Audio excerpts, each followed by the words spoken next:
ബിഷപ്പേ, നിങ്ങൾ ഒരു ബിഷപ്പെന്ന് പറയാൻ എനിക്ക് താല്പര്യമില്ല. കാരണം നിങ്ങളോട് എനിക്ക് ഫുള്ള് പുച്ഛം മാത്രമേ ഉള്ളൂ, പുച്ഛം. കാരണം ഒരു ലോകത്തിൽ ഒരു വൈദികനും ഇമാതിരി സംസാരിക്കുന്നില്ല. രേണുവിൻ്റെ കാര്യം പറഞ്ഞപ്പോൾ നിങ്ങളന്ന് രേണുവിനെക്കുറിച്ച്, ഞാൻ അതുകൊണ്ടാണ് നിങ്ങളുടെ വീഡിയോ നിർത്തിയത്. രേണുവിനെക്കുറിച്ച് നിങ്ങൾ മോശമായിട്ട് ഒരാളിനെ കുറ്റം പറയണില്ല. അപ്പുറത്തെ വീട്ടിലെ ഒരാൾ തമ്മിൽ വഴക്കിടുമ്പോൾ വേറൊരാളത്ത് പോയി കുറ്റം പറയുന്നതിനൊക്കെ നിങ്ങൾ ഓൺലൈൻ ചാനലെല്ലാം വന്നിരുന്ന് കുറ്റം പറയുമായിരുന്നു. നമ്മളെ ഒരാൾ എന്തെങ്കിലും പറഞ്ഞു, നമ്മളത് ദൈവസന്നിധിയിലേക്ക് വിടുക, അവരെന്നെ പറഞ്ഞു, ഇനി ഞാൻ അതിനകത്ത് ഇടപെടുന്നില്ല എന്ന് പറഞ്ഞു പോകാനും. പക്ഷേ നിങ്ങൾ രേണുവിനെ കുറ്റം പറയാൻ വന്നപ്പോഴാണ് ഞാൻ നിങ്ങളോടുള്ള ആ ഒരു വീഡിയോ നിർത്തിയത്. കാരണം ഒരു വീഡിയോ, 1-2 വീഡിയോ ആണ് ഞാനിട്ടത്. പിന്നീട് എനിക്ക് മനസ്സിലായി നിങ്ങൾ എന്ന് പറയുന്ന വ്യക്തി ഒരു വൈദികനായിട്ട് എനിക്ക് അന്നേ സങ്കല്പിക്കാൻ പറ്റില്ല. ഇപ്പോൾ എനിക്ക് 100% ഉറപ്പായി നിങ്ങൾ ഒരിക്കലും ഒരു വൈദികൻ എന്ന് പറയുന്ന സ്ഥാനത്തിന് അർഹനല്ല. അതുകൊണ്ട് എത്രയും പെട്ടെന്ന് ആ വൈദിക സ്ഥാനം, ആ തിരുവസ്ത്രം മാറ്റി വെച്ചിട്ട് നിങ്ങൾ വല്ല കൈലി മുണ്ടൊക്കെ എടുത്ത് ജീവിക്കുക. അതായിരിക്കും നിങ്ങൾക്ക് ബെറ്റർ. കാരണം നിങ്ങൾക്ക് അത്ര ക്വാളിറ്റി ഉള്ളൂ. ഹലോ ഗൈസ്, എല്ലാവരും സുഖമായിട്ടിരിക്കുന്നു എന്ന് വിചാരിക്കുന്നു. അപ്പോൾ വീഡിയോ ഇടണം എന്ന് വിചാരിക്കുന്നു. പിന്നെ ഞാൻ വിചാരിക്കും എന്തിനാണ് മറ്റുള്ളവരുടെ പേഴ്സണൽ കാര്യങ്ങൾ ഇടപെടുന്നത് എന്തിനാണെന്ന് വിചാരിക്കും. എന്നാലും എനിക്കൊരു വീഡിയോ ഇടാതിരിക്കാൻ പറ്റുന്നില്ല ഗൈസ്. അതുകൊണ്ടാണ് ഞാൻ വന്നത്. മറ്റൊന്നുമല്ല, നിങ്ങൾക്കറിയാം, നിങ്ങൾ തമ്പനയിൽ കണ്ടിട്ടുണ്ടാവും. രേണു, അതേപോലെ തന്നെ കിച്ചു, അതുപോലെ തന്നെ ബിഷപ്പ് നോബൽ ഫിലിപ്പ്, ഇവരെയൊക്കെ കുറിച്ചിട്ടുള്ള വീഡിയോസ്, ഇവരുടെ കാര്യങ്ങൾ, ഇതെല്ലാം നമ്മൾ എല്ലാവരുടെയും വീഡിയോസ്, നമ്മൾ അതുൽ വ്ളോഗ്സിൻ്റെ വീഡിയോസ് കാണാറുണ്ട്, ഷബീന ബീബിയുടെ വീഡിയോസ് കാണാറുണ്ട്. അതുപോലെ തന്നെ എല്ലാവരുടെയും ബിച്ചു സ്ട്രോക്കിൻ്റേത്, എനിക്ക് ഞാൻ റെയർ റീൽസിൻ്റെ എപ്പോഴും സന്ദീപ് ഇടപ്പാളിൻ്റെ വീഡിയോസ് എപ്പോഴും കാണാറുന്ന ആളാണ്. അപ്പം ഇതൊക്കെ നമ്മൾ, പിന്നെ അതുപോലെ തന്നെ നമ്മൾ തമാശയായിട്ട് കാണുന്നത് നമ്മുടെ ജിനൂസ് വ്ളോഗ്, അപ്പോൾ പിന്നെ രാജേട്ടൻ്റെ, അപ്പം ഇവരുടെ എല്ലാം മൂപ്പൻസിൻ്റെ, എല്ലാവരുടെയും വീഡിയോസ് ഞാൻ മിക്കവാറും കാണുന്നവരാണ്. പക്ഷേ എന്നാലും ഞാൻ വിചാരിക്കും അവരൊക്കെ വീഡിയോ ചെയ്യുന്നുണ്ടല്ലോ, എന്നാലും നമ്മളുടെ ഒരു കാര്യങ്ങൾ നമ്മളൊരു കമൻറ്റിൽ 2 വരിയോ 3 വരിയോ കുറിച്ചാൽ അത് അങ്ങോട്ട് ആകുന്നില്ല എന്ന് തോന്നിയതുകൊണ്ടാണ് ഞാൻ ഈ വീഡിയോ ഇടുന്നത്. അപ്പോൾ നമ്മളതെല്ലാം പോട്ടെ, രേണു ആയിട്ട് ബന്ധപ്പെട്ട അസുഖവും രേണു കാണിച്ചതും രേണു വന്നതും എല്ലാം പോകട്ടെ. അത് ഞാൻ എപ്പോഴും പറയുന്ന അമ്മയും മകനും തമ്മിലുള്ള കാര്യമായതുകൊണ്ട് അത് ഞാൻ അവിടെ വിട്ടതാണ്. പക്ഷേ രേണു, ഇതിൽ കിച്ചു എന്ന് പറയുന്ന രാഹുൽ, രേണു എന്ന് പറയുന്ന രേഷ്മ, അപ്പോൾ ഇവരുടെ എല്ലാം നിക് നെയിമാണ് ഇത്. ഇവരുടെ എല്ലാം ഒറിജിനൽ പേരെന്ന് പറഞ്ഞാൽ രേണുവിൻ്റെ ഒറിജിനൽ നെയിമല്ല. അതുപോലെ തന്നെ ഇതെല്ലാം ഒരു നിക് നെയിമാണ്. അപ്പോൾ നമ്മൾ ഈ നിക് നെയിം വെച്ച് വിളിക്കുന്നതിന് അതിന് പ്രത്യേകിച്ചൊന്നും പറയണ്ട. ഞാനിത് എടുത്ത് പറയുന്നത്, ബിഷപ്പ് നോബൽ ഫിലിപ്പ് എന്ന് പറഞ്ഞു, കിച്ചു എന്നല്ല അവൻ്റെ പേര് രാഹുൽ ദാസ് എന്നാണ്, ഞാൻ അതേ വിളിക്കൂ. അപ്പോൾ പിന്നെ രേണു സ്ഥിതി എന്ന് വിളിക്കേണ്ട, രേഷ്മ തങ്കച്ചെന്ന് ബിഷപ്പിനെ വിളിക്കാം. ഓക്കെ, അപ്പോൾ അതവിടെ നിൽക്കട്ടെ. അതുകൊണ്ടാണ് ഞാൻ പറയുന്നത് നമ്മൾ നിക് നെയിമാണ് ഇപ്പോൾ പറയുന്നത്, കിച്ചു, രേണു. ഓക്കെ, അപ്പോൾ ഈ ആദ്യം തന്നെ നമുക്ക് തുടങ്ങുന്ന ഒരു തുടക്കത്തിൽ നമ്മളൊരിക്കൽ ക്യാൻസർ പേഷ്യൻ്റ്, ഒരുപാട് നമ്മുടെ നാട്ടിൽ ഒരുപാട് ക്യാൻസർ പേഷ്യൻസ് ഉണ്ട്, ഒരുപാട് സഫർ ചെയ്യുന്ന, ഒരുപാട് കഷ്ടപ്പാടുകൾ, ഒരു നേരത്തെ മരുന്നിന്, റേഡിയേഷന്, ഓരോന്നിനും കഷ്ടപ്പെടുന്ന, കീമോ ചെയ്യാൻ എല്ലാം ഓരോ പ്രാവശ്യവും ഓരോ തവണയും മെഡിസിനൊക്കെ വാങ്ങിക്കാൻ കഴിയാതിരുന്ന ആൾക്കാരുണ്ട്. പിന്നെ ഇതിനൊരു പെയിൻ കില്ലർ, ചിലപ്പോൾ റേഡിയേഷൻ ചെയ്ത് വന്നവർക്ക് പെയിൻ കില്ലർ വേണ്ടി വരും. കാരണം എൻ്റെ അച്ഛൻ പെയിൻ കില്ലർ കഴിക്കുന്നുണ്ടായിരുന്നു. അന്നത്തെ കാലത്ത് എൻ്റെ അച്ഛൻ 2010 എൻ്റെ അച്ഛന് ക്യാൻസർ വന്നത്. ആ കാലത്ത് ഒരു ടാബ്ലറ്റിന് തന്നെ 950 1000 രൂപയാണ് വില, ഒരു പെയിൻ കില്ലറിന്. അപ്പോൾ അത്ര വില പിടിച്ച ഒരു സംഭവമാണ്. അപ്പോൾ അന്ന് തന്നെ പുറത്തുനിന്ന് വാങ്ങിക്കണമായിരുന്നു. ക്യാൻസർ RCCയിൽ കൊണ്ടുചെന്ന്, ആദ്യം കിംസിലായിരുന്നു, പിന്നീട് RCC കാണിച്ചപ്പോൾ തന്നെ അങ്ങനെ ഒരു ടാബ്ലറ്റ് പുറത്തുനിന്നാണ് നമ്മൾ എടുക്കേണ്ടത്. അപ്പോൾ അതിനൊക്കെ പൈസ വേണമായിരുന്നു. അപ്പോൾ അന്നത്തെ കാലത്ത്, ഇപ്പോൾ എത്ര വർഷമായി, 16ാമത്തെ വർഷം, എൻ്റെ അച്ഛൻ മരിച്ചിട്ട് 16 വർഷമായി, ബിഫോർ 16 ഇയേഴ്സ്. അപ്പോൾ 16 വർഷം മുമ്പ് മരിച്ച അച്ഛന് ഒരു പെയിൻ കില്ലർ വാങ്ങിക്കണമെങ്കിൽ അത്ര. അപ്പോൾ നമുക്കറിയാം സാമ്പത്തികമായിട്ട് നല്ല കഷ്ടം. അപ്പോൾ അതൊന്നും ഇല്ലാത്ത ഒരുപാട് സഫർ ചെയ്യുന്ന ആൾക്കാർ നമ്മുടെ 4 ചുറ്റുമുണ്ട്. എല്ലാ തരത്തിലും, ക്യാൻസർ മാത്രമല്ല, പല തരത്തിലുള്ള അസുഖങ്ങൾ, ഡയാലിസിസ് ചെയ്യാനുള്ള പേഷ്യൻസ് ഉണ്ട്, അതുപോലെ ഹാർട്ടിന് പ്രശ്നമുള്ള പേഷ്യൻസ് ഉണ്ട്. ഡെയിലി ഒരുപാട് മെഡിസിൻസ് കഴിക്കേണ്ട ഒരുപാട് പേഷ്യൻസ് നമ്മുടെ 4 ചുറ്റുണ്ട്. എൻ്റെ അമ്മ ഒരു ഹാർട്ട് പേഷ്യൻ്റ് ആയിരുന്നു. അമ്മയ്ക്ക് ഒരു ദിവസം 10 ഗുളിക, 10 ടാബ്ലറ്റോളം കഴിക്കണമായിരുന്നു. അപ്പോൾ നമ്മൾക്ക് ഇതിൻ്റെ എല്ലാം ബുദ്ധിമുട്ടുകളും കഷ്ടതകളും, എൻ്റെ അച്ഛൻ ക്യാൻസർ വന്ന് മരണപ്പെട്ടു പോയ ഒരാളാണ്. അപ്പോൾ ക്യാൻസറിൻ്റെ ആയാലും മറ്റ് അസുഖങ്ങളുടെ, എൻ്റെ ചേച്ചി കിഡ്നി പേഷ്യൻ്റ് ആയിരുന്നു.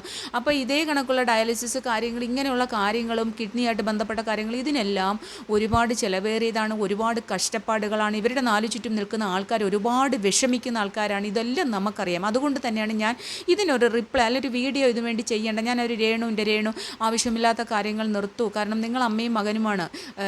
രണ്ടാനച്ഛന്, അച്ഛൻ എന്ന് പറയുന്നത്, അമ്മ എന്ന് പറയുന്ന ഒരു സ്ഥാനം നമുക്ക് കിട്ടിക്കഴിഞ്ഞാൽ അത് സ്വന്തമായിട്ട് പ്രസവിക്കണമെന്നില്ല. നമ്മൾ പ്രസവിച്ച കുഞ്ഞു മാത്രമേ നമ്മുടെ ആവുന്നുള്ളൂ എന്നില്ല. ഇപ്പം നമ്മളൊരു പട്ടിക്കുട്ടിനെ വളർത്തിയാലും നമ്മുടെ കുഞ്ഞ് നമ്മുടെ നെഞ്ചോട് ചേർത്തല്ലേ അതിനെ വളർത്തുന്നത്.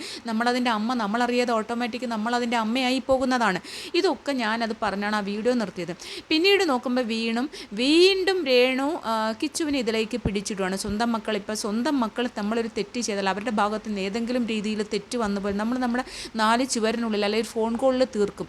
ഇതങ്ങനെയല്ല, സോഷ്യൽ മീഡിയയിൽ സകലം ആൾക്കാരെടുത്തും വിളിച്ചു പറഞ്ഞു. അപ്പോൾ അതിന് കിച്ചു ഒരു മറുപടി പറഞ്ഞു, എന്തുകൊണ്ടാണ് അവൻ അമ്മയെ കാണാൻ പോകാഞ്ഞത്, നിങ്ങളുടെ എല്ലാ സന്തോഷത്തിനും ഞാൻ കാണാൻ പോവുകയാണെന്ന് പറഞ്ഞു. അതെല്ലാം കഴിഞ്ഞു. അവിടെ കഴിഞ്ഞതിന് ശേഷം വീണ്ടും വന്നിട്ട് രേണു പറഞ്ഞ കുറച്ച് കാര്യങ്ങളുണ്ട്. ഞാൻ എന്തോ വലിയ രഹസ്യം ഒളിപ്പിക്കുന്നുണ്ട്, എനിക്കും കിച്ചുവിനും മാത്രം അറിയാവുന്ന ഒരു വലിയ രഹസ്യം ഞാൻ ഒളിപ്പിച്ചു കൊണ്ടിരിക്കുകയാണ്, അത് ഞാൻ പുറത്ത് വിട്ടാൽ നിൻ്റെ ഭാവി പോലും നശിക്കുമെന്നാണ് അവിടെ രേണു പറഞ്ഞത്. അത് വളരെ മോശമായിട്ടുള്ളൊരു സ്റ്റേറ്റ്മെൻറ്റാണ്. ഇപ്പോൾ ഞാനൊരു അഡ്വക്കേറ്റാണ്. ഞാനൊരു അഡ്വക്കേറ്റ് എന്ന് പറഞ്ഞാൽ ഞാനൊരു ക്രിമിനൽ ലോയറാണ്. ഫാമിലി ബേസ്ഡ് കാര്യങ്ങൾ ചെയ്യാണ്ട് ഞാനൊരു കൗൺസിലറാണ്. എല്ലാം ചെയ്യുന്ന ഒരാളായതുകൊണ്ട് നമ്മുടെ നാട്ടിൽ ഒരുപാട് കുഞ്ഞുങ്ങളുണ്ട്, അത് പെൺകുട്ടികളും ആൺകുട്ടികളുണ്ട്. അവർ പലതരത്തിലുള്ള അവർക്കറിയാൻ വയ്യാത്ത മാതാപിതാക്കൾ അച്ഛനും അമ്മയും ഉള്ള കാലഘട്ടത്തിൽ പോലും അവർക്കറിയാത്ത ഒരുപാട് കാര്യങ്ങളിലേക്ക് അവർ ചെന്ന് വീഴുന്നുണ്ട്.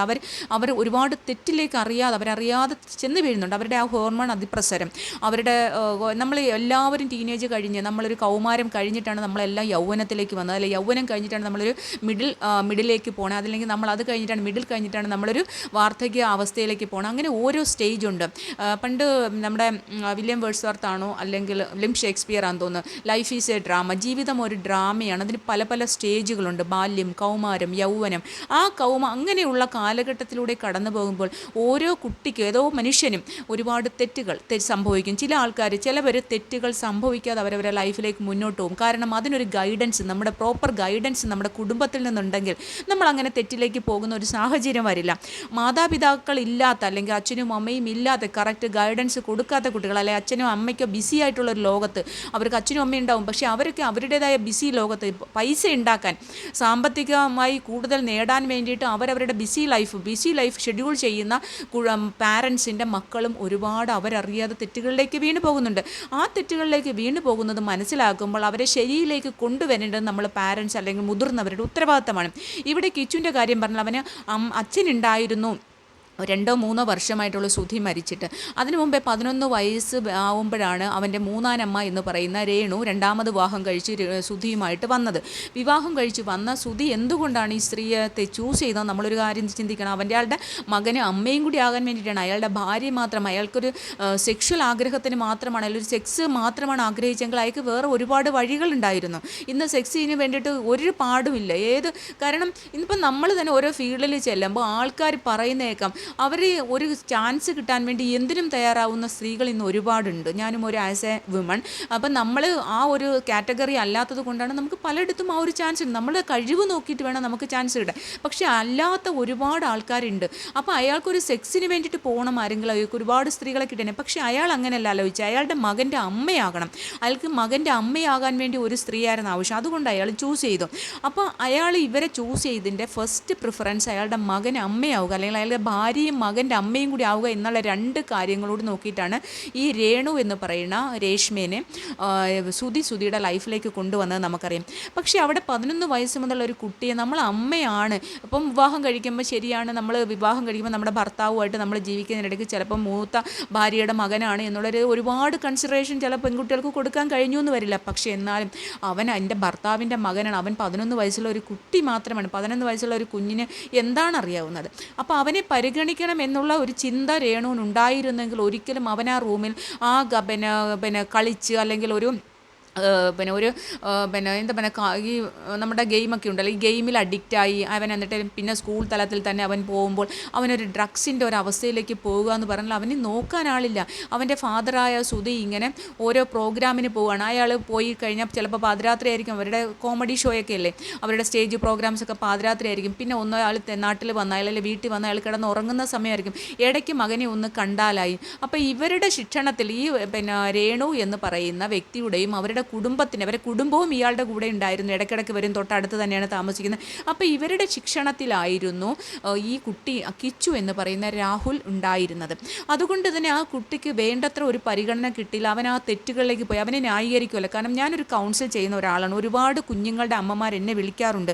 അപ്പോൾ അതുകൊണ്ട് തന്നെ ഞാൻ അവർക്ക് പറഞ്ഞു കൊടുക്കുന്നത്, അമ്മമാരും അച്ഛന്മാരും ഉള്ള കുട്ടികൾ പോലും വഴിതെറ്റിപ്പോണ്. അപ്പോൾ ഈ കുഞ്ഞ് അവനെ ഒരു വഴിതെറ്റിപ്പോയെങ്കിൽ അവൻ തിരിച്ച് അതിന് റിയലൈസ് ചെയ്തു. അപ്പോൾ നമ്മളൊരു കേസിൽ ഇടപെട്ട്, ഇപ്പം ഞാനൊരു കേസിൽ ഇടപെട്ടു, എന്നെ ചിലപ്പോൾ ഇറക്കാൻ വരുന്നത് എൻ്റെ ബന്ധുക്കളായിരിക്കാം, അല്ലെങ്കിൽ എൻ്റെ സുഹൃത്തുക്കളായിരിക്കും, അല്ലെങ്കിൽ എൻ്റെ അയൽവാസികളായിരിക്കാം. അത് കഴിഞ്ഞിട്ട് ആ തെറ്റിൽ നിന്ന് ഞാൻ മാറിക്കഴിഞ്ഞ് ഞാനൊരു നല്ല രീതിയിൽ പോയി മോട്ടിവേഷൻ ചെയ്ത്, അല്ലെങ്കിൽ ഞാൻ എൻ്റെ സ്വന്തമായിട്ടൊരു ജീവിക്കാൻ ശ്രമിച്ചു. അത് കഴിയുമ്പോൾ എൻ്റെ അടുത്ത് പറഞ്ഞാൽ മതി, ഞാൻ നല്ലതായിട്ട് ചെയ്യുമ്പോൾ അതിൻ്റെ കണ്ണുകടിയിൽ പറഞ്ഞാൽ മതി, അവളെ ഞാനന്ന് പോലീസ് സ്റ്റേഷനിൽ ഇറക്കിയതാണ്, അവൻ അത് ചെയ്തിട്ടുണ്ട് എന്ന് പറയുന്നത് എന്തോ ഒരു മോശമായിട്ടുള്ള കാര്യമാണെന്നറിയാം. നമ്മളെ കൊല്ലുന്നതിന്, ഒരു വ്യക്തിയെ കൊല്ലുന്നതിന് തുല്യമായിരുന്നു അത്. അപ്പോൾ ഇത് ചെറിയ പ്രായത്തിൽ, അവനൊരു 18 വയസ്സായപ്പോൾ തന്നെ അവൻ്റെ അച്ഛൻ മരിച്ചു. ഇത് 18 വയസ്സിന് മുന്നേ നടന്ന സംഭവമാണ്, നമ്മളത് ഓർക്കണം. അവനൊരു ചെറിയ പ്രായത്തിലുണ്ടായിരുന്ന കുട്ടിയായിരുന്നു. അവൾ 11 വയസ്സിനും 18 വയസ്സിനും മധ്യേ ഉണ്ടായ അവൻ്റെ ചെറിയ ചെറിയ തെറ്റുകൾ, അല്ലെങ്കിൽ ചിലപ്പോൾ വലിയ തെറ്റുകൾ അവനിൽ നിന്ന് സംഭവിച്ചിട്ടുണ്ടാകും. അതിനെ ഒരു രണ്ടാനമ്മ എന്ന് പറയുന്ന സ്ത്രീ ഭീഷണിപ്പെടുത്തുവാണ്, നിൻ്റെ കള്ളത്തരങ്ങൾ. അപ്പം ഞാനൊരു കാര്യം ചോദിട്ടെ, അവൻ ഏതെങ്കിലും തരത്തിൽ, ഇപ്പം ഒരുപാട് റൂമേഴ്സ് വരുന്നു, ഇവരെ കയറി പിടിച്ചോ, ഇവരെ എന്തെങ്കിലും ചെയ്തോ, എന്തോ ഒരു മോശമാണ്. അങ്ങനെയാണെങ്കിൽ പോലും അതിന് ഇപ്പം എൻ്റെ ഭർത്താവിന് ഒരു മകനുണ്ടായി എന്ന് ഞാനൊരു സങ്കല്പിച്ചാൽ, അവൻ എന്നെ കയറി പിടിച്ചാൽ അവനൊരു അടി കൊടുത്ത്, അല്ലെങ്കിൽ അവനെ നന്നാക്കാനായിട്ട് ഞാൻ ശ്രമിക്കും. നീ അങ്ങനെ ചെയ്യരുത്, തെറ്റാണ് മോനെ, അവന് ബോധമുള്ളപ്പോൾ അവനോട് പറഞ്ഞ് മനസ്സിലാക്കും, അല്ലെങ്കിൽ ഇനി മേലിൽ നീ ആവർത്തിച്ചാൽ നിനക്ക് ഞാൻ കടുത്ത ശിക്ഷ തരും എന്ന് പറഞ്ഞത് അവിടെ സാവനിപ്പിക്കും. അങ്ങനെയല്ലേ നമ്മൾ ചെയ്യുക? അല്ലാണ്ട് നമ്മൾ അത് മനസ്സിൽ വെച്ചിരുന്ന് കുറേ കഴിഞ്ഞ് അവൻ നന്നായി, അവനൊരു സമൂഹത്തിൽ, സൊസൈറ്റിയിൽ ഒരു നല്ല കുട്ടിയാണെന്ന് എല്ലാവരും പറഞ്ഞു കഴിയുമ്പോൾ അതെടുത്ത് പുറത്തിടുക എന്ന് പറഞ്ഞാൽ, പിന്നെ അങ്ങനെ ഇവനെ ഉപദ്രവിക്കുന്ന അവനെ ഏതെങ്കിലും രീതിയിൽ അവരുടെ നേരെയോ, അല്ലെങ്കിൽ അവനെ ഡ്രഗ്സ് അവൻ യൂസ് ചെയ്തിട്ട് അവരെ വല്ല ഉപദ്രവിക്കാൻ, അടിക്കാനോ പിടിക്കാനോ എന്തെങ്കിലും ചെയ്തിട്ടുണ്ടെങ്കിൽ അവരതിനെ നിന്ന് കൊടുത്തത് കൊണ്ടായിരിക്കാം, അവരതിന് താല്പര്യപ്പെട്ടത് കൊണ്ടായിരിക്കാം അവൻ അത് ചെയ്യേണ്ടി വന്നത്. ഇതാണ് എൻ്റെ ഒരു കൺസെപ്റ്റ്. കാരണം എന്ന് പറഞ്ഞാൽ, ഞാൻ അംഗീകരിക്കാതെ, എൻ്റെ ഭർത്താവിനൊരു മകനുണ്ടെങ്കിൽ ഞാൻ അതിനെ അംഗീകരിക്കാതെ, ഞാൻ അതിന് വഴങ്ങാതെ ഒരിക്കലും അവർക്കത് ചെയ്യാൻ പറ്റില്ല. പിന്നെ അല്ലെങ്കിൽ നമ്മൾ അപ്പോഴേ വാൺ ചെയ്ത് അതവിടെ വെച്ച് ഫുൾ സ്റ്റോപ്പ് ചെയ്ത് മേലിൽ ആവർത്തിക്കരുതെന്ന് പറയുക. കാരണം 18 വയസ്സ് വരെ അവൻ്റെ അച്ഛനുണ്ടായിരുന്നു. അത് കഴിഞ്ഞിട്ട് അവൻ അവിടെ നിന്ന് പോരുന്നു, അവൻ ആ വീട്ടിൽ നിന്ന് അവരുമായിട്ട് പിന്നെ ജീവിച്ചിട്ടില്ല. പിന്നെ അവിടെ എപ്പോൾ നടന്നു എന്നാണ് പറയുന്നത് നിങ്ങൾ? പിന്നെ അത് പോട്ടെ. അപ്പോൾ അത് കഴിഞ്ഞതിന് ശേഷം ഇവിടെ ബിഷപ്പ് നോബൽ ഫിലിപ്പ് എന്ന് പറയുന്ന വ്യക്തി, ബിഷപ്പ് എന്തൊക്കെയാണ് എന്നുള്ളതൊക്കെ നമ്മൾ കണ്ടു. ബിഷപ്പിന് വേണ്ടിയിട്ട് വീട് ഇട്ട ഒരാളാണ്, അതുകൊണ്ട് കൂടിയാണ് ഞാനിപ്പോൾ വീട് ഇടാൻ കാരണം. ബിഷപ്പിന് വേണ്ടിയിട്ട് വീട് ഇട്ട എന്നൊരാളെന്നല്ല, ബിഷപ്പ് എന്ന് പറഞ്ഞാൽ ഒരച്ഛൻ, സമാധാനവും സന്തോഷവും എന്ന് പറഞ്ഞാൽ എത്ര മോശമായിട്ടുള്ള ഒരു വഴിയെ പോകുന്ന ആൾക്കാരെ, കുഞ്ഞാടുകളെ സ്നേഹത്തിൻ്റെയും സഹനത്തിൻ്റെയും സമാധാനത്തിൻ്റെയും പാതയിൽ നയിക്കാൻ കഴിയുന്ന ഒരുത്തനായിരിക്കണം, അല്ലെങ്കിൽ ഒരാളായിരിക്കണം ഒരു ദൈവത്തിൻ്റെ റെപ്രസെൻറ്റേറ്റീവ്, പ്രതിനിധി എന്ന് പറഞ്ഞ് നമ്മുടെ മുന്നിൽ വരേണ്ടത്. അച്ഛനായാലും പുരോഹിതനായാലും ഉസ്താദായാലും ആര് തന്നെ ആയാലും ദൈവത്തിൻ്റെ പ്രതിനിധി എന്ന് പറയുമ്പോൾ അവർക്ക് സഹനവും സമാധാനവും സന്തോഷവും അല്ലെ സ്നേഹവും മറ്റുള്ളവരിൽ പരത്താൻ കഴിയണം. ഒരുമിച്ച് മറ്റുള്ളവരെ, ഇപ്പോൾ വഴക്ക് കൂടി നിൽക്കുന്ന ആൾക്കാരെ ഒരുമിച്ച് കൊണ്ടുപോകാൻ കഴിയുന്ന ആളായിരിക്കണം ഈ ദൈവത്തിൻ്റെ റെപ്രസെൻറ്റേറ്റീവ് എന്ന് പറയുന്നത് നമ്മളെ മുന്നിൽ വരുന്നത്. ഈ നോബൽ ഫിലിപ്പ് എന്ന് പറയുന്ന ഈ അച്ഛൻ എന്ന് സ്വയം പറയുന്ന ഈ അച്ഛൻ ഏത് ഇടവകയിലെയാണ്, അല്ലെങ്കിൽ ഏത് സഭയുടെയാണ്? ഇയാൾ കാത്തലിക് ബിഷപ്പാണോ, അതോ ഇയാൾ റോമൻ കാത്തലിക്കാണോ, ലാറ്റിൻ കാത്തലിക്കാണോ, ഓർത്തഡോക്സ് ആണോ, മർത്തോമയാണോ, ഇങ്ങനെ ഒരുപാടുണ്ടല്ലോ. അപ്പം ഇതേ കണക്കുള്ള ഏത് സഭയുടെ ബിഷപ്പാണ് എന്നെനിക്കറിയില്ല. സോ അതുകൊണ്ട് ഞാൻ അതിനെക്കുറിച്ച് പറയില്ല. എന്നാലും ഒരു ബിഷപ്പ്, ഒരു ദൈവികമായിട്ട് ഇത് കിട്ടിയവൻ, ഒരു കാരുണ്യം അല്ലെങ്കിൽ ദൈവത്തിൻ്റെ ഒരു കൃപ കിട്ടിയ ഒരു വ്യക്തി എന്ന നിലയിലാണ് നമ്മൾ ഇദ്ദേഹത്തിനെ പോലുള്ള ആൾക്കാർ പ്രാർത്ഥിക്കാൻ വേണ്ടി, നമ്മൾ റെപ്രസെൻറ്റ് ചെയ്യാൻ വേണ്ടിയിട്ട് നമ്മൾ ചെല്ലുന്നത്. സത്യം പറഞ്ഞാൽ ഞാനൊരു കാര്യം പറയട്ടെ, നമ്മൾ ഈശ്വരനെ പ്രാർത്ഥിക്കാൻ ഈശ്വരൻ ഒരിക്കലും ഒരു മീഡിയേറ്ററിൻ്റെ ആവശ്യമില്ല. ഒരു പുരോഹിതൻ്റെയോ ഒരു അച്ഛൻ്റെയോ ഒരു ഉസ്താദിൻ്റെയോ ഒരു തിരുമേനിയുടെയോ ഒന്നും ഒരാവശ്യമില്ല ദൈവത്തിനെ നമുക്ക് വിളിക്കാൻ. നമ്മൾ സ്വയം ദൈവത്തിൽ അർപ്പിച്ചുകൊണ്ട് നമ്മുടെ മനസ്സിൽ കളങ്കമില്ലാതെ നമ്മൾ വിളിച്ചു കഴിഞ്ഞാൽ ദൈവം തീർച്ചയായിട്ടും കേൾക്കും. ഇന്ന് കേട്ടില്ലെങ്കിൽ നമ്മുടെ സമയം, നമ്മൾ ഓരോ മനുഷ്യരും ജനിക്കുമ്പോൾ എഴുതി വെച്ചിട്ടുണ്ട് നമ്മൾ എന്തായിത്തീരണം. ഓരോ അരിമണിയിലും ദൈവം അത് കഴിക്കേണ്ടവൻ്റെ പേരെഴുതി വയ്ക്കുന്ന പോലെ നമ്മൾ എന്തൊക്കെ ആയിത്തീരണം, നമ്മൾ എന്തൊക്കെ കഷ്ടതകൾ അനുഭവിക്കണം, നമ്മൾ ഏതൊക്കെ രോഗദുരിതങ്ങളിലൂടെ കടന്നു പോകണം, നമ്മൾ ഏതൊക്കെ സുഖസൗകര്യങ്ങൾ അനുഭവിക്കണം, ഇതെല്ലാം ഈശ്വരൻ എഴുതി വെച്ചിരിക്കുന്ന കണക്കേ വരൂ. അല്ലാണ്ട് ഒരു ദൈവത്തിൻ്റെ പ്രതിനിധി എന്ന് പറയുന്ന ഒരു പുരോഹിതൻ പ്രാർത്ഥിച്ചെന്ന് വിചാരിച്ചോ, ലോകത്തിലെ സകലമാന ആൾക്കാർ പ്രാർത്ഥിച്ചെന്ന് വിചാരിച്ചോ, ഒരു ഉസ്താദ് വന്ന് പ്രാർത്ഥിച്ചെന്ന് വിചാരിച്ചോ, ഒരു ബിഷപ്പ് വന്ന് പ്രാർത്ഥിച്ചെന്ന് വിചാരിച്ചോ, നമ്മുടെ തലയിലെഴുത്ത് മാറ്റാൻ വരില്ല. അങ്ങനെ വിധിയെ മാറ്റാൻ അല്ലെ വിധിയെ തടുക്കാൻ വിധാതാവിന് പോലും കഴിയില്ല എന്നൊരു ചൊല്ല് നിങ്ങൾ കേട്ടിട്ടുണ്ടാവും. അതുപോലെയാണ് നമ്മൾക്ക് ഓരോരുത്തർക്കും വിധിച്ചിട്ടുണ്ട്. പിന്നെ നമുക്കിപ്പം ഭയങ്കര ഒരു ആക്സിഡൻറ്റ് അല്ലെങ്കിൽ ഒരു അപകടം അല്ലെങ്കിൽ ഒരു അസുഖം വരാനുള്ളത് നമ്മൾ ദൈവത്തിനെ പ്രാർത്ഥിക്കുമ്പോൾ അത് ചെറുതാക്കി മാറ്റാം. അതിൻ്റെ ആ സീരിയസ്നെസ് അല്ലെങ്കിൽ അതിൻ്റെ സങ്കീർണത, അതിൻ്റെ വേദനകൾ നമുക്ക് കുറച്ച് തരാൻ ഈശ്വരന് കഴിയും. അതിനുവേണ്ടിയാണ് നമ്മൾ ഈശ്വരനെ പ്രാർത്ഥിക്കുന്നത്. എനിക്കിത് ഓവർകം ചെയ്യാൻ കഴിയണം. എനിക്കൊരു രോഗം വന്നാൽ ആ രോഗത്തിനെ ഓവർകം ചെയ്യാനുള്ള മനധൈര്യം അല്ലെങ്കിൽ മനസ്ഥൈര്യം അല്ലെങ്കിൽ എനിക്ക് അതിനുള്ള ശക്തി, എൻ്റെ മെൻ്റൽ സ്ട്രെങ്ത് കൂട്ടിത്തരണേ. ഇതാണ് നമ്മൾ ഈശ്വരനെ പ്രാർത്ഥിക്കുന്നത്. നമുക്ക് വരാനുള്ളത് വരും, വഴിയിൽ തങ്ങില്ല. നമുക്കൊരു രോഗം വരാനുള്ളതാണെങ്കിൽ നമ്മൾ തീർച്ചയായിട്ടും വരും. നമ്മളൊരു സന്തോഷം അല്ലെങ്കിൽ നമ്മൾ ഇന്ന് കരയാനാണ് വിധിയെങ്കിൽ നമ്മൾ തീർച്ചയായിട്ടും കരഞ്ഞിരിക്കും. അതിനെ ആർക്കും തടുക്കാൻ പറ്റില്ല. ദൈവത്തിന് പോലും, സ്രഷ്ടാവിന് പോലും തടുക്കാൻ കഴിയില്ല. നമ്മൾ ദൈവത്തിനെ പ്രാർത്ഥിക്കുന്നത് എന്താണ്? അതിൻ്റെ കാഠിന്യം കുറച്ച് തരാനാണ് നമ്മൾ പ്രാർത്ഥിക്കേണ്ടത്. ഇപ്പം നിങ്ങൾ ഇത് കേൾക്കുമ്പോൾ നിങ്ങൾ വിചാരിക്കും ഞാനും ഒരു ബ്രാഹ്മണൻ്റെ മകളാണ് കേട്ടോ, അതുകൊണ്ടാണ് ഞാൻ ഇത്രയും സംസാരിച്ചത്. അപ്പം നമ്മൾ എല്ലാ മതവിഭാഗങ്ങളിലും നമ്മൾ ബഹുമാനിക്കുന്ന ഒരാളെന്ന നിലയിൽ എൻ്റെ അച്ഛൻ്റെ ഏറ്റവും വലിയ എൻ്റെ വീട്ടിലെ പൂജാമുറിയിൽ മക്കാ മദീന, പിന്നെ ഉണ്ണീശോ, മാതാവുമായിട്ട് ചേർന്ന ഉണ്ണീശോ, കൃഷ്ണൻ, ഈ 3 പേരെയും വെച്ച് ഇരിക്കുന്ന പ്രാർത്ഥിക്കുന്ന ഒരു കുടുംബത്തിലെയാണ് എൻ്റെ അച്ഛൻ. ബ്രാഹ്മണനായാലും ശരി, അങ്ങനെ പ്രാർത്ഥിക്കുന്ന ഒരു വീട്ടിലാണ് ഞാൻ. അതുകൊണ്ട് തന്നെ നമ്മൾ എല്ലാ മതവും ഖുറാൻ വായിക്കും, ബൈബിൾ വായിക്കും. അതുപോലെ തന്നെ നമ്മൾ അതേ കണക്കുള്ള മതത്തിൻ്റേതായിട്ടുള്ള, അതുകൊണ്ടാണ് എനിക്ക് സന്ദീപ് എടപ്പാളിനെ പുള്ളിൻ്റെ വീഡിയോ ഞാൻ കാണുന്നത്. പുള്ളി അങ്ങനെയുള്ള കാര്യങ്ങളെല്ലാം പഠിക്കുന്ന ഒരാളാണെന്ന് ഞാൻ അറിഞ്ഞു. അപ്പോൾ അങ്ങനെ നമ്മളത് ഇഷ്ടമാണ്. അപ്പോൾ ഈ ഒരു ബിഷപ്പ് വന്ന് പറയുകയാണ്, അവനെ ഞാൻ ഭീഷണിപ്പെടുത്തുന്നു, അവൻ്റെ വസ്തു ഞാൻ തിരിച്ചെടുക്കും, അവന് വേണമെങ്കിൽ വന്ന് ഒരു മുറിയിൽ വന്ന് കിടന്നോട്ടെ. നമ്മൾ ഒരു കൈ കൊണ്ട് കൊടുക്കുന്ന മറ്റേ കൈ അറിയരുതെന്നാണ് ബിഷപ്പ് എന്ന് പറയാൻ. എനിക്ക് അങ്ങനെ വിളിക്കാൻ എനിക്ക് പുച്ഛമാണ് തോന്നുന്നത്. താങ്കളൊരു ബിഷപ്പ് എന്ന് പോയിട്ട് താങ്കളൊരു ദൈവത്തിനെ പ്രാർത്ഥിക്കുന്ന ഒരാൾ പോലും ആണെന്ന് എനിക്ക് തോന്നുന്നില്ല. ഒരു ക്രോസ്, ഒരു കുരിശെടുത്ത് വെച്ചുകൊണ്ടാണ് താങ്കൾ ഇത് പറയുന്നത്. ഒരു ദൈവത്തിൻ്റെ പ്രതീകമായ എന്താ പറയുക, ദൈവപുത്രനായ ജീസസ് ക്രൈസ്റ്റ്, യേശു ക്രിസ്തുവിൻ്റെ കുരിശ് എടുത്ത് വെച്ചുകൊണ്ടാണ് താങ്കൾ പറയുന്നത് അവന് അങ്ങനെ ചെയ്യരുത്, അവൻ അങ്ങനെ ചെയ്തു, അവൻ ഇത് ചെയ്തു, അവനെ ഞാൻ അവൻ ഇനി ചെയ്ത അവന് പോലീസ് സ്റ്റേഷനിൽ കേസുണ്ടായിരുന്നു. ഇതെന്താണ്? കോമൺ സെൻസ് ഉള്ള ഒരു കമൻറ്റ് ബോക്സ് നോക്ക്. താങ്കൾ ഈ ആൾക്കാരുടെ എല്ലാം വീഡിയോസിൻ്റെ വീഡിയോ ഇടുന്നവരാരും പോട്ടെ, അവരുടെ എല്ലാം കമൻറ്റ് ബോക്സ് എടുത്ത് നോക്കൂ. ഒരൊറ്റ കോമൺ സെൻസ് ഉള്ള ഒരു വ്യക്തി ഇങ്ങനെ പറയുമോ? താങ്കൾ വലിയ ദൈവത്തിൻ്റെ റെപ്രസെൻറ്റേറ്റീവാണ്, പ്രതിനിധിയാണെന്ന് പറയുന്ന താങ്കൾ ഇതെന്താണ് സംസാരിക്കുന്നത്? താങ്കൾക്കൊരു വിവേകമില്ല, താങ്കൾ വകതിരിവില്ലാത്ത ഒരു മനുഷ്യനായി പോയല്ലോ. കാരണം ഏത് സഭയായാലും ആ സഭയുടെയൊക്കെ ഒരു നായകനായിട്ട് ഇരിക്കാൻ പറ്റുന്ന ഒരു ശതമാനം വിവേകം പോലും താങ്കൾക്കില്ല. താങ്കൾ മതപരിവർത്തനം നടത്തുന്നു. ഞാനിത് ഷഫീന ബീബിയുടെ ഒരു വീഡിയോ ഞാൻ ഇന്നലെ കണ്ടു. മതപരിവർത്തനം നടത്തുക എന്ന് പറഞ്ഞാൽ ഏറ്റവും വലിയ ഒരു ക്രിമിനൽ ഒഫൻസാണ്, ഒരു ഒഫൻസാണ് മതപരിവർത്തനം നടത്തുക. അപ്പോൾ അത് ചെയ്യുന്നുണ്ട് എന്നിങ്ങനെ പറയുന്നു. നമ്മൾ വേറെ ജാതിക്കാരായ ഹിന്ദുക്കളായിട്ടുള്ള കുറച്ച് താഴ്ന്ന ജാതിയിലുള്ള പാവപ്പെട്ട ആൾക്കാരെ അവരെ കൺവിൻസ് ചെയ്ത് ജാതി മാറ്റി മതം മാറ്റിയിട്ട് നിങ്ങൾ അങ്ങനെ ചെയ്യുന്നു എന്നുള്ളതൊക്കെ ഷഫീന ബീബിയുടെ വീഡിയോസിൽ ഞാനിങ്ങനെ കണ്ടു. അങ്ങനെ ചെയ്യുന്നുണ്ടെങ്കിൽ അത് ഗുരുതരമായിട്ടുള്ള തെറ്റാണ്. അതിനെതിരെ തീർച്ചയായിട്ടും അങ്ങനെയൊക്കെ ചെയ്തു കഴിഞ്ഞാൽ ഭാവിയിൽ വലിയ ബുദ്ധിമുട്ട് താങ്കൾക്ക് ഉണ്ടാകും. അതാദ്യം ഞാനൊരു അഡ്വക്കേറ്റ് എന്ന നിലയിലും കൂടി ഞാൻ പറയുകയാണ്. കാരണം അഡ്മിനിസ്ട്രേറ്റീവ് ലോയിൽ ഞാൻ പഠിച്ച് എല്ലാം കഴിഞ്ഞ് കേരള യൂണിവേഴ്സിറ്റി റാങ്ക് വാങ്ങിച്ച് ഞാനിപ്പോൾ PhD ചെയ്യുന്ന ഒരാളാണ്.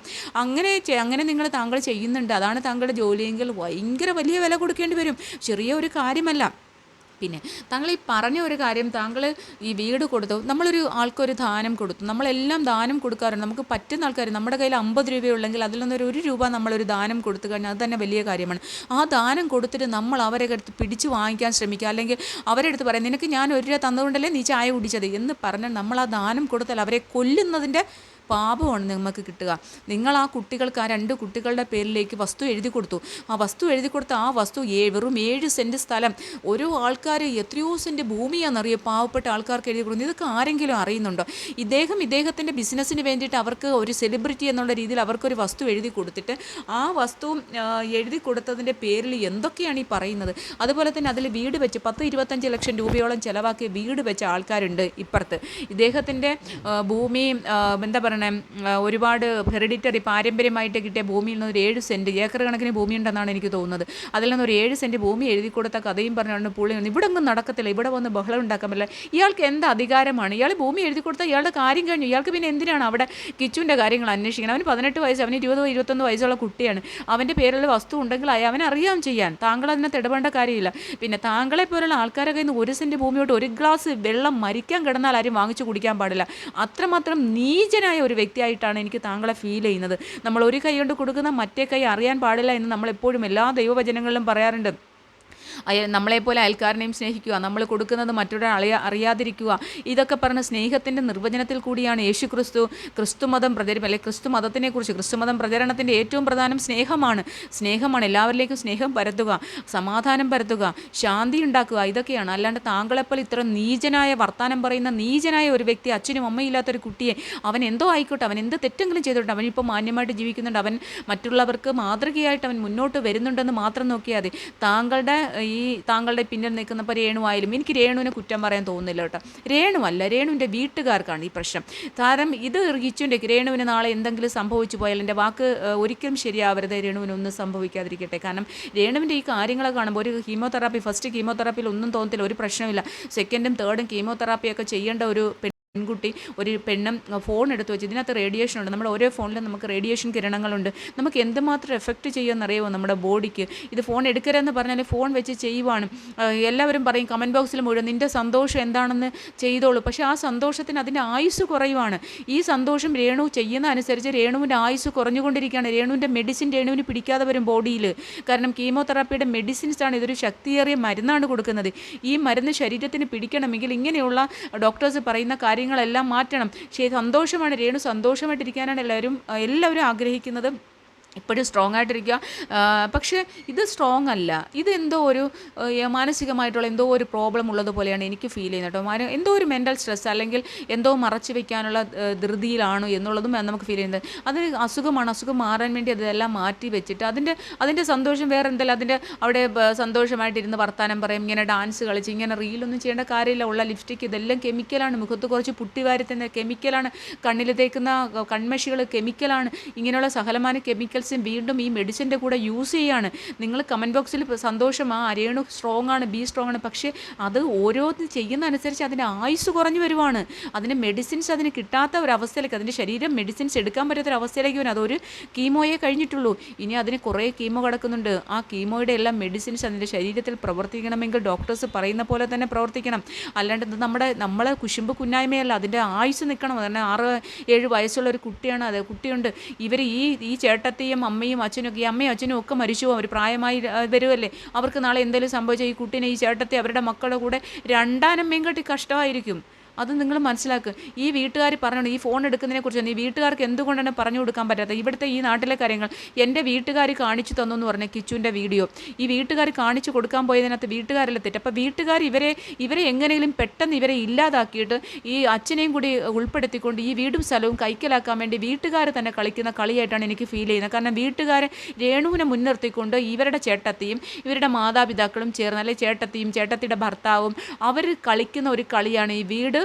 മറ്റേ കൊച്ചിനെ അവർ നോക്കിയാൽ മതിയല്ല, കിച്ചുവിൻ്റെ കയ്യിൽ നിന്ന് വീടിങ്ങ് കിട്ടിക്കഴിഞ്ഞാൽ കൊച്ചിൻ്റെ മാത്രം പേരിലായി കഴിയുമ്പോൾ അവർക്ക് ആ വീട് സ്വന്തമായിട്ട് കിട്ടും. അതിന് വേണ്ടി കളിക്കുന്നത്. കാരണം രേണു എത്രയും പെട്ടെന്ന് രേണുവിനെ ഇല്ലാതാക്കുക, അതിന് വേണ്ടിയിട്ടാണ് ഈ റീൽസും അനാവശ്യമായിട്ട് മേക്കപ്പ് ഒക്കെ ഇട്ട് കൊടുത്ത് അനാവശ്യമായ ആൾക്കാർ കയറി ഇറങ്ങുന്നു, മുടി വെച്ച് കൊടുക്കാൻ ആൾ കയറി ഇറങ്ങുന്നു. അയാൾ എവിടെയാണ്, എവിടുത്തുകാരനാണ്? അങ്ങനെ ചെയ്യാൻ പാടുണ്ട്. ഒരു ക്യാൻസർ പേഷ്യൻ്റാണ്, മാസ്ക് ഇട്ടിട്ടാണ് പറഞ്ഞത്, മാസ്ക് ഇല്ലാതെയാണ് രേണു ആദ്യം സംസാരിച്ചത്. അയാളോട് നിൽപ്പുണ്ട്, അത് കഴിഞ്ഞാണ് മാസ്ക് ഇട്ടത് മുടി വെക്കുന്ന സമയത്ത്.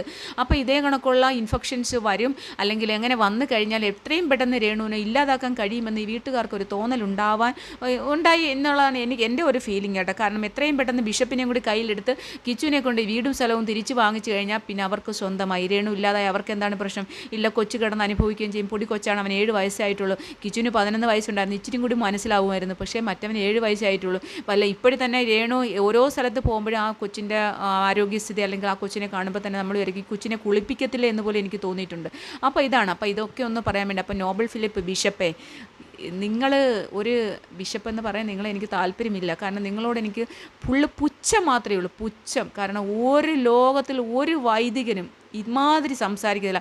രേണുവിൻ്റെ കാര്യം പറഞ്ഞപ്പോൾ നിങ്ങളന്ന് രേണുവിനെക്കുറിച്ച്, ഞാൻ അതുകൊണ്ടാണ് നിങ്ങളുടെ വീഡിയോ നിർത്തിയത്. രേണുവിനെക്കുറിച്ച് നിങ്ങൾ മോശമായിട്ട് ഒരാളിനെ കുറ്റം പറയണില്ല. അപ്പുറത്തെ വീട്ടിലെ ഒരാൾ തമ്മിൽ വടക്കിടുമ്പോൾ വേറൊരാളത്ത് പോയി കുറ്റം പറയുന്നതിനൊക്കെ നിങ്ങൾ ഓൺലൈൻ ചാനലെല്ലാം വന്നിരുന്ന് കുറ്റം പറയുമായിരുന്നു. നമ്മളെ ഒരാൾ എന്തെങ്കിലും പറഞ്ഞു, നമ്മളത് ദൈവസന്നിധിയിലേക്ക് വിടുക, അവരെന്നെ പറഞ്ഞു, ഇനി ഞാൻ അതിനകത്ത് ഇടപെടുന്നില്ല എന്ന് പറഞ്ഞു പോകാനും. പക്ഷേ നിങ്ങൾ രേണുവിനെ കുറ്റം പറയാൻ വന്നപ്പോഴാണ് ഞാൻ നിങ്ങളോടുള്ള ആ ഒരു വീഡിയോ നിർത്തിയത്. കാരണം ഒരു വീഡിയോ 1-2 വീഡിയോ ആണ് ഞാനിട്ടത്. പിന്നീട് എനിക്ക് മനസ്സിലായി നിങ്ങൾ എന്ന് പറയുന്ന വ്യക്തി ഒരു വൈദികനായിട്ട് എനിക്ക് എനിക്ക് അന്നേ സങ്കല്പിക്കാൻ പറ്റില്ല. ഇപ്പോൾ എനിക്ക് 100% ഉറപ്പായി നിങ്ങൾ ഒരിക്കലും ഒരു വൈദികൻ എന്ന് പറയുന്ന സ്ഥാനത്തിന് അർഹനല്ല. അതുകൊണ്ട് എത്രയും പെട്ടെന്ന് ആ വൈദിക സ്ഥാനം, ആ തിരുവസ്ത്രം മാറ്റി വെച്ചിട്ട് നിങ്ങൾ വല്ല കൈലിയും മുണ്ടൊക്കെ എടുത്ത് ജീവിക്കുക. അതായിരിക്കും നിങ്ങൾക്ക് ബെറ്റർ. കാരണം നിങ്ങൾക്ക് അത്ര ക്വാളിറ്റി ഉള്ളൂ.